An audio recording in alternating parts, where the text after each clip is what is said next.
Co twój tata robi, powiedz? Tata walczy. A gdzie walczy? Jak walczy? Pokażesz?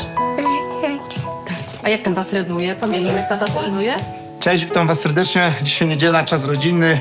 Akurat po mocnym kampie przyjeżdża, więc dzisiaj spędzimy go z moją córeczką Nelą.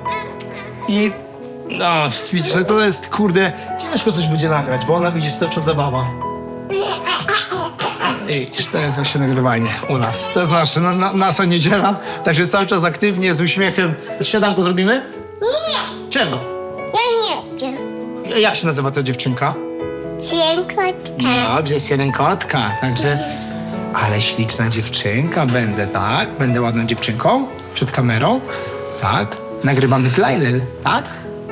Cześć, Niko, cześć. To jest nasz kot Niko, przygarnięty, adoptowany. Chodź, kić. Troszeczkę dbamy o niego, żeby miał piękną sierść, jest dobrze odżywiany, Nelka o niego dba. No, uważaj. Łaka. Lubisz takie mięciutkie rzeczy? Przytulas! Ja patrz. Przytulas jak w kici Gabi, tak? Patrz, Nika też tata przytula, popatrz. To jest nasz Niko, czarny Niko. Jest przytulas, wysoko.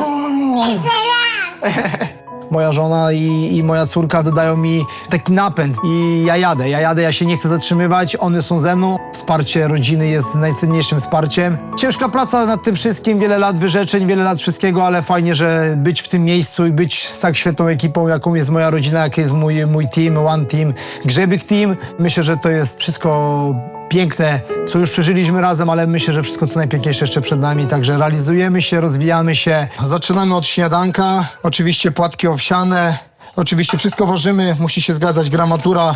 Niestety nie możemy sobie pozwolić na jakieś większe ilości. Wszystko według rozpiski Wiktorii, mojej dietetyczki. Pracujemy po mistrzowsku, więc wszystko musi się zgadzać. Troszkę owocków, jeszcze nie zaszkodzi, trochę granata. Bananka? A ty. Kto to podbiera, tacie, takie rzeczy? W domu trochę jest inaczej, bo wiesz, tam jestem sam, mam spokój, wszystko troszeczkę bez jakiegoś takiego harmidru, jest, wiesz, na wyciszeniu. Tutaj troszeczkę człowiek musi być bardziej postawiony do pionu, wszystko się dzieje, widzisz, cały czas córeczka lata, bo cały czas tata jak wróci, to zawsze to jest takie troszeczkę eksplozywne, ale no spokojnie, to też jest taki fajny czas, bo jak mnie nie widzi cały tydzień, no tak wracam, to jest taka euforia. To też jest super, nie? To też mnie ładuje, troszkę zabiera tej energii, no ale to proste, no nie, życie sportowca nie jest łatwe, uwierzcie mi, że to jest naprawdę ciężka praca na każdym etapie i czy ja się przygotowuję, czy nie przygotowuję, cały czas mam wyzwania, cały czas jestem w trybie sport, tutaj ciężko się wyciszyć, a mówię, córka raz zabiera tą energię, ale więcej jej daje niż zabiera, więc to jest akurat super, nie?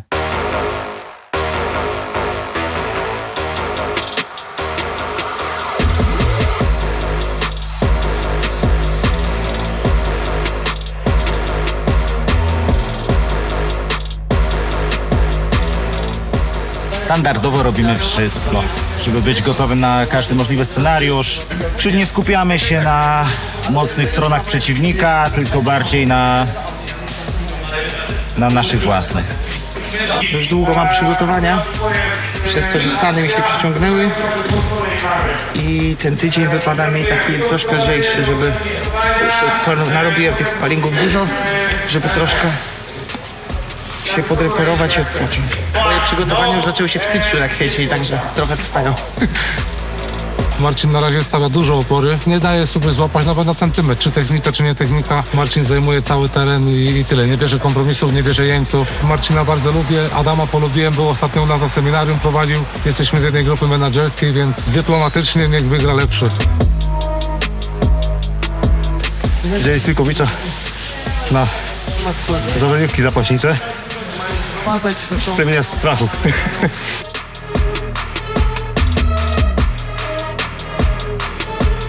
Przyjęli mi tu bardzo ciepło, już jakiś czas przyjeżdżam. Z Marcinem się bardzo lubimy. Wiadomo, daliśmy walkę, jaką daliśmy. Co za męstwo, co za charakter, co za walka! Jeszcze wytrzymuje! No głównie dzięki tej walce w sumie jakoś tak zabiliśmy kontakt. Marcinowi nic nie podpowiadam i Adamowi nic nie podpowiadam, żeby nie było, bo on był bardzo dobry, więc mam nadzieję, że dadzą mocną sportową walkę i zrobił z niego idą i tyle, nie? Plemienia jest bardzo mocny zawodnik, bardzo przekrojowy. Będę musiał z nim zawalczyć w pełnym MMA, nie? No bo jest na tyle dziwaczny, tak powiem, w stójce i w tych zapasach, ale przy tym jest skuteczny. I tu mam idealny przykład Duplessisa, który jest pokraczny i przewraca się o własne nogi, a to był pas UFC, więc nie można go na pewno lekceważyć. To najmocniejsze wyzwanie w mojej karierze. No i dla mnie mocna okazja, żeby się bić do czołówki KSW, no i zamierzam się tam porozpychać łokciami bardzo mocno. Adam na pewno niebezpieczny parterowiec i to jest jego najmocniejsza strona. Wiem, że on również mocno się przygotowuje, jest na obozie w Stanach, widziałem. Także dobrze, no ja liczę pokonać jego najmocniejszą wersję. Pracowaliśmy długo nad tym, żeby troszeczkę to przestawić i jakby troszeczkę więcej zdrowia, żeby zostawało i nie rzucać się jak ten jeździec bez głowy, tylko walczyć bardziej taktycznie. A kto wie, może pora wrócić do starego Krakusa. Jesteśmy w połowie przygotowań.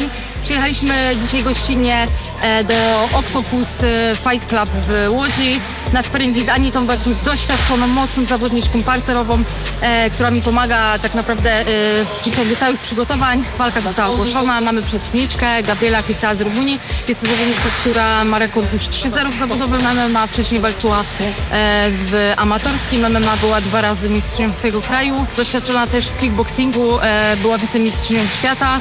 Wiele stoczonych walk, wiele turniejów, też cały życie związana ze sportem, także mocna walka. Bardzo się cieszę, że mogliśmy skorzystać tutaj z pomocy Anity i na pewno już jesteśmy kroczek bliżej do zwycięstwa.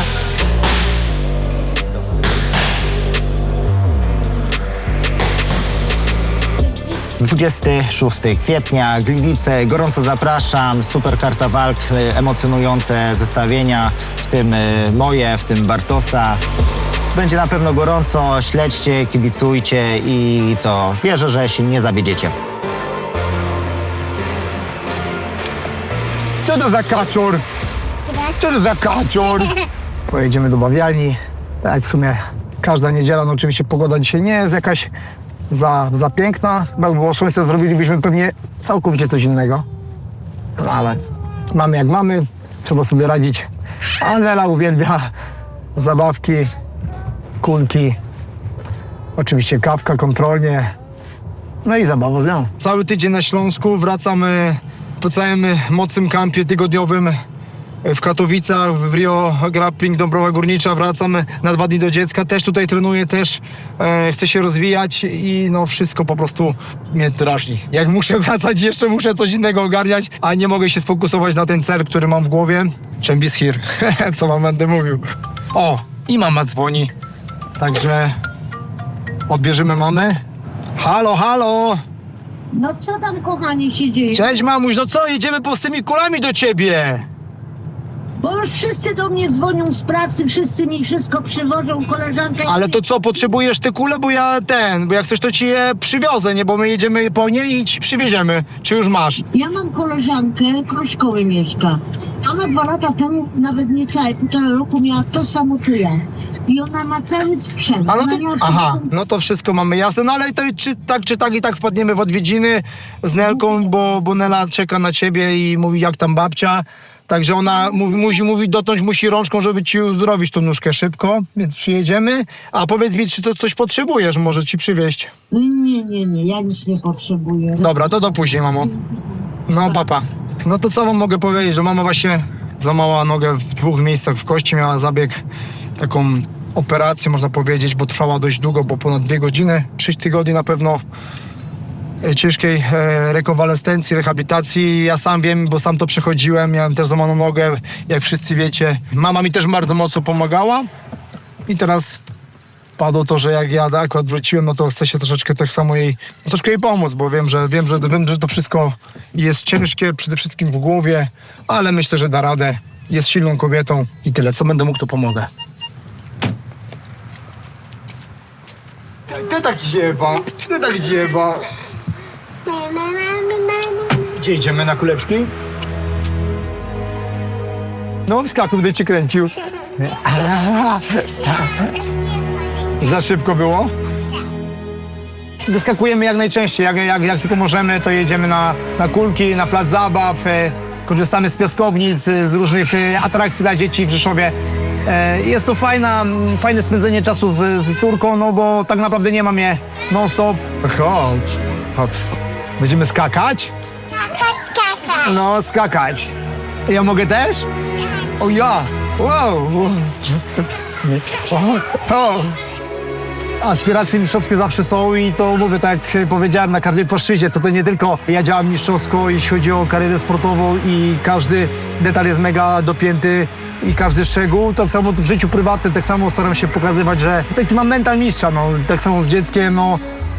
To jest moja córka, jest moje oczko w głowie, no ciężko by byłoby mi powiedzieć, tata jest zmęczony i coś sama pobaw, nie? No ja jestem mega skoncentrowany, mega zmotywowany, jest ta energia, jest ten żar, no i tak już jestem po prostu, tak by ukształtowało mnie życie, tak też ciężka praca mojej żony, mojej mamy, która mocno na mną pracowała, żeby być w tym miejscu. W końcu dopchałem się do tej walki o FAS i fajnie, że mogę pokazywać siebie z każdej strony.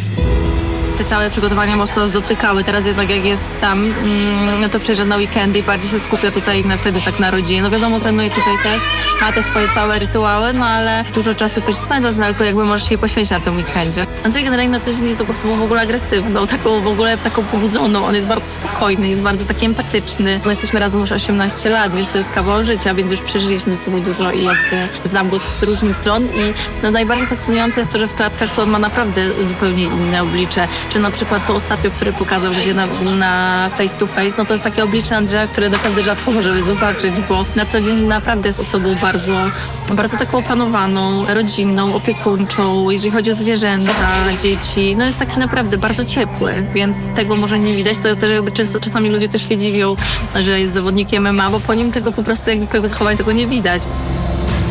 No jest ogólnie tytanem pracy i za to go też podziwiam i szanuję i no naprawdę on zawsze daje z siebie 100%, nigdy nie robi nic na pół gwizdka i z tego też względu zdecydowaliśmy się, żeby te przygotowania też wyglądały tak, jak wyglądają, bo on wtedy może wszystko zrobić tak, jakby chciał. Wiem, że jeżeli on zrobi ten swój okres przygotowawczy i ten dzień walki będzie taki, jak to Andrzej mówi, ten dzień konia, no to ja wiem, że on jest w stanie wygrać tą walkę, ale jeżeli ten dzień akurat nie daj Boże, coś się wydarzy takiego, że to nie będzie jego dzień, to wygra Bartosz. Ja myślę, że w tym sporcie też jest bardzo dużo, trzeba być bardzo dużo szczęścia i my też mieliśmy dużo szczęścia. Andrzej też miał dużo szczęścia, można powiedzieć, patrząc na jego karierę. Miał też pecha przez tą kontuzję na początku KSW, prawda? Naprawdę wierzę w to i czuję to, że może zdobyć ten pas. Życzę im dużo zdrowia, żeby obydwaj w zdrowiu dotrwali do tej walki, żeby ona się po prostu odbyła. Jak najmniej może tej złej krwi. Ja wiem, że ten konflikt cały między nimi i ta drama i te kłótnie, to się fajnie sprzedaje. Aczkolwiek, no, nie wiem, ja nie lubię za bardzo takiej tej złej krwi, więc nie jestem tylko zwolennikiem tego. No niemniej jednak życzę im, żeby dali po prostu świetną walkę. Lasciate i cantare. Jedziemy na zakupy. Późno dzisiaj zjem, już jestem zniesmaczony. Musiałem jechać do Lidla zawieźć zakupy i dopiero do domu. O, jeszcze deszcz pada. Jeszcze jakby było mało, jestem autem żony dzisiaj, więc proszę się ze mnie nie nabijać. Żona mi zakosiła BMW. Auto francuskie. Przygotowuję się już na galę we Francji powoli. Szykuję się, dlatego Francuzem sobie jeżdżę. Nienawidzę robić zakupów. Zawsze robi żona, ale dzisiaj ma szkolenie prowadzi. Tak jest sobie znaleźć właśnie żonę ambitną. Że ja kończę w Lidlu, później robiąc zakupy. Nie tak się umawiałem na początku małżeństwa, moi kochani. To nie tak miało wyglądać. A wychodzi na to, że ja muszę ciężko trenować i jeszcze robić zakupy. 2 bananki, bo sobie zjemy je po drodze. Borówki, makaron penne.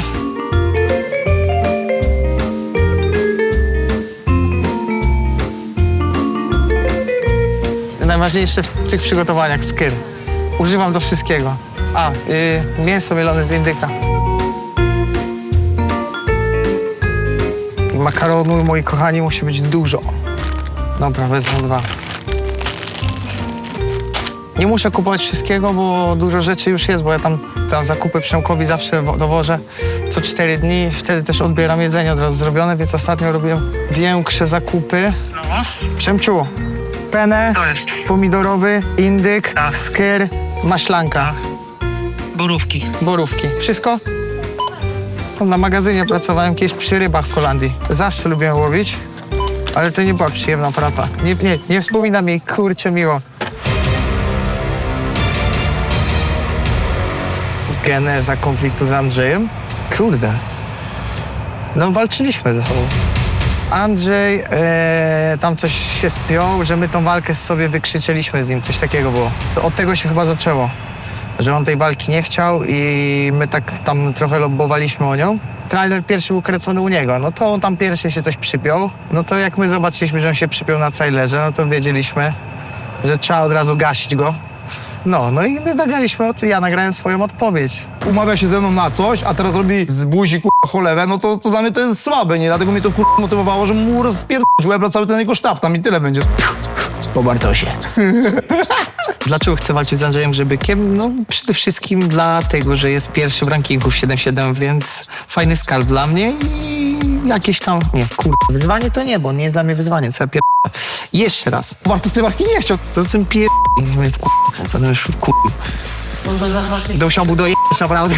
Chodził i mówił we wszystkich wywiadach, że pierwsze co wyjdzie w tej walce i kopnie prawą nogą z Jaromskisem, a obejrzałem tę walkę 100 000 razy dosłownie i no prawa noga nie była użyta ani razu. Hejterzy też chcą sprawdzać tak, Andrzej Grzebyk wywiada, Andrzej, nie od razu wychodzę, kopię tą prawą nogą i potem będą analizować. Kopnął. Z gorącą głową, chłopak, który trochę za dużo mówi. Andrzeju, nie denerwuj się, nasza walka to nie koniec twojej kariery. Po naszej walce zostaje ci jeszcze trylogia z Jaromskisem. Adrian, wiem, że to nie ty podjąłeś decyzję o wzięciu tej walki, ale to ty poniesiesz jej konsekwencje. Andrzej jeszcze zatrzymał się na tym, że był podwójnym mistrzem i on teraz mi stawia warunki. Ja nie umniejszam mu podwójnego mistrzostwa FEN-u, tylko ja śmieję się, że on zatrzymał się mentalnie na tym, że jeszcze jest podwójnym mistrzem FEN-u, a już jest w KSW. A tu nie jest mistrzem, więc są wyższej w hierarchii, na przykład ja. To się dzieje naprawdę. Najbardziej wyczekiwana walka tego roku odbędzie się w kwietniu w Gliwicach podczas XTB KSW 105. Do walki staną ponownie w walce rewanżowej numer 1 rankingu kategorii półśredniej Andrzej Grzebyk i panujący czempion tej dywizji Adrian Bartosiński. Panowie, zapraszam na środek! Wszyscy dobrze wiemy, że odmówiłeś walki w maju. Wiemy dlaczego, wszyscy wiemy dlaczego. Ale w kwietniu cię to nie minie i tak. Andrzej, dużo mówisz, a dużo mówiłeś szczególnie w miejscach, w których nie powinieneś. Przekonasz się już w kwietniu, więc bądź czujny. Nie pomoże ci już nic. Wszystkiego najlepszego z okazji Dnia Kobiet, Andrzej. Życzenie komuś wszystkiego najlepszego z okazji Dnia Kobiet to było takie zabawne, jakby tłum to poniosło. Ja nie uważam, żeby to było coś gorszego, że ktoś jest kobietą albo takie umniejszające. Ja rozumiem kontekst i wiem, dlaczego to dla niektórych wydawało się w pewien sposób zabawne. Aczkolwiek ja sama powiedziałam Andrzejowi, że nie chciałabym, żeby tego robił i dlatego też nie robiliśmy takich rzeczy. No a jednak Bartosz jakby poszedł za tą chwilą i zrobił to. No i to się w jego przypadku sprawdziło. No a Andrzej, no myślę, że trochę emocje go poniosły tamtego wieczoru. Tylko na tyle cię stać, umiesz tylko szczekać i robić memy. Tak naprawdę wszyscy wiemy, no. Ten palec ty możesz włożyć, wiesz, że taki to jesteś mistrz papierkowy, a co, antydopingowych testów się osrałeś, nie? W maju mieliśmy się bić w Paryżu, co? I co, we Francji się osrałeś po prostu walczyć. Więc weź się, chłopie, uspokój, bo robisz siebie pośmiewisko. Co z ciebie za mistrz, jak ty jesteś na bombie non-stop. I każdy zawodnik, który z tobą przegrał, to niech się, kurwa, niech się cieszy i będzie dumny z tego, że przegrał, bo nie przegrał z nikim dobrym, tylko z naładowanym chłopem. Andrzej, tak jak mówiłem, za dużo mówisz, w różnych miejscach za dużo mówiłeś. Dobrze wiemy, że jesteś na bombie! Udowodnimy w kwietniu! To nic nie było przygotowane, ale akurat wiedziałem, że jest Dzień Kobiet, chociaż dowiedziałem się, nie pojem rano. Żeby żonie kupić kwiaty, więc akurat pasowało mi to do Andrzeja, ale Andrzej to był przygotowany, tam słyszałem. Niestety Andrzej ma taki problem, że ludzie z jego klubu mnie uprzejmie donoszą. Z czym będzie do mnie jechał, więc ta Andrzeja jak kompromitacja marna, ten jego cały misterny plan to już od 2 tygodni znałem. Wiedziałem, co on będzie poruszał, ale nie odnosiłem się do tego, no bo co miałem się odnosić? Przecież to jest abstrakcja w ogóle, co on mówi, ale wiedziałem, że będzie o tym mówił, bo dostałem takie info. Także dużo rzeczy wiem o Double Champie, bardzo dużo. Gest jeszcze Bartosza w tamtego dnia w stronę Andrzeja, czyli no to nie było pokazane, to też było nie do końca takie fair. Wiadomo, i to jest właśnie też pokazuje telewizję, tak? My widzimy tylko jedną stronę, a nie widzimy tego na przykład, co robi druga strona, jakby to jest ten kontekst taki pokazany, który na dany moment się fajnie sprzedaje. Tego widzowie też często chcą, tak? A to, że potem zbieramy hejt za pewne rzeczy, no to jest też cena sukcesu czasami. Jest zdjęcie, można cofnąć na KSW, na Instagramie chyba, jak Andrzej dostaje kwiaty. Ja tam faka żadnego nie widziałem. Czy Andrzej jest bardziej zmotywowany do tego, że to jest Bartosz? Myślę, że tak. Myślę, że Bartosz chyba trochę też, ponieważ Andrzej na przykład bardzo się cieszył z wygranej Mameda. Może gdzieś tam podświadomie też cieszył się z tego, że Bartosz przegrał, i nie jednak jego radość to była naprawdę z tego, że Mamed wygrał. Bartosz oczywiście odebrał to personalnie, że to była radość Andrzeja, bo Bartosz przegrał. Generalnie mam właśnie taką wizję, gdzie ten pas mógłby zawisnąć. Jeszcze do końca nie powstało ono, ponieważ nie chciałabym zapeszać, aczkolwiek jest też taka kwestia tego typu, że Nela dzień później ma 3. urodziny, więc jakby jest gdzieś tak cały czas w kularach mówione, że tato się przywiezie pas na 3. urodziny. To ty zrobiłaś sama taki torcik? Tak. Jejku, ale super. Naprawdę, to jest fantastyczny tort. Mogę zjeść? Co? Ale ty pokroisz go? Pokroiłaś? Ty musisz tutaj mieć. A ja tu muszę mieć? A ja mam tutaj. Podchodzę do tej walki całkowicie inaczej. Dla mnie ten pas, w ogóle o nim nie myślę. Przede wszystkim myślę o tym, żeby się zrewanżować i dać siebie nie 100, a 200% w tej walce. Zrobić to, co miałem zrobić w pierwszej walce, co po prostu nie zagrało. Nie zagrała tam głowa i dużo innych aspektów. Miałem dużo bodźców negatywnych, które nie sprzyjały mi. Ja dziś starałem się oszukać swoich bliskich, wszystkich was, że wszystko jest dobrze, a tak naprawdę moja głowa była bardzo rozsypana ze względu na to, że budował się mój dom, urodziła się moja córka. Ja się tak sfokusowałem, że każdego dnia do niej wstawałem. Do tego 2 razy dziennie trenowałem, zmiana sztabu trenerskiego, naprawdę dużo różnych rzeczy, których nie pomagało mi w tym czasie, ale mimo to chciałem zawalczyć, chciałem iść, tak samo nieprzerobiona noga, złamanie tej nogi, potem dopiero była ta praca z psychologami, przerobienie tego wszystkiego, to było wiele czynników, które na tamten moment oszukiwałem sam siebie i wszystkich was, że jest dobrze, nie było dobrze, było źle, potem się do tego przyznałem otwarcie wobec rodziny, wobec wszystkich swoich bliskich. Andrzej już szukał tylu usprawiedliwień i wymówek na tą walkę, że jestem w szoku. Zastanawiam się, czy nie pisał do KSW, żebyśmy byli się w samej stójce na zasadach K1, że nie mogę obalać i żeby parteru nie było. O tym wywiadzie w czwartek mówi tak: ja nie jestem takim zawodnikiem, jestem profesjonalistą, ja tu nie będę ścinał po 7-8 kg. Uderzał trochę we mnie, że dużo kilo muszę zbijać i że zawodnik, który nie robi wagi, to nie jest zawodnikiem. Po czym się rano okazuje, że dostaje informację, że Andrzej ma problem z wagą. Ja mówię, jak może mieć problem z wagą, jak wczoraj w wywiadach mówił, że kosmetykę ma, że tam kilo mu zostało, że on już ma wagę zrobioną. Ja potem patrzę na tą kartkę tego drugiego dnia i on miał 7,5 kilo zrobienia. To nie wiem, coś może mu się pomyliło w wyliczeniach, ale wieczorem waga mówi, że miał zrobioną. No to jest historia zabawna, no. W tym przypadku jestem całkowicie innym zawodnikiem, jestem mega zbudowany, jestem nakręcony tymi wygranymi, które w tym ciężkim okresie dla mnie teraz mnie też od nowa zbudowały. Pas pasem, ale jednak chęć wygrania z nim i pokazania mu troszeczkę go sprowadzenia na ziemię daje dla mnie więcej motywacji niż ten złoty pas. Będę tam walczył na śmierć i życie i musi się naprawdę tam, nie wiem co wydarzyć, żebym się poddał, no będę robił wszystko, żeby ta ręka była u góry, tak?